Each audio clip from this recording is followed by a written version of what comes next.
தலையில வச்சுட்டு இப்ப புஷ்பம் இல்லை, பாக்கி எல்லா புஷ்பத்தையும் இவர் இதுக்கு வங்கி இதெல்லாம் வச்சு பண்ணிட்டதுனால வேற புஷ்பம் இல்லாதனால அந்த ஒரு மரம் இருக்காங்க, அந்த மரத்தை புஷ்பம் கொல்லுன்னு பூத்துருக்கு, அதை போய் பறிச்சுன்னு வா அப்படிங்கிறார்.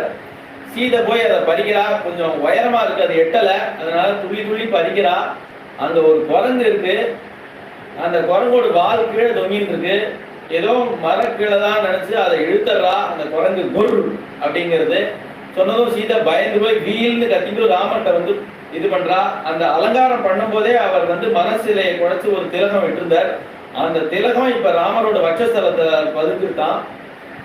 சீதை அதை கவனிக்கல. அப்ப சித்த நாள் கழிச்சு இது ஏதோ சிவப்பு கலர்ல இருக்கே, இது என்ன ரத்தம் அப்படின்னு கேட்கிறா. இல்லம்மா, நான் திவ்யத்துக்கு புறப்படுறேன் இல்லையா, நீ இட்ட வெற்றி திலகம் அப்படிங்கிறான். இதைத்தான் சுந்தரகாண்டத்துல பின்னாடி ஞாபகப்படுத்த போறாது பிராட்டி. அன்னைக்கே வெற்றி திலகம் விட்டாச்சே, நீங்க இன்னும் திக்விஜயத்துக்கு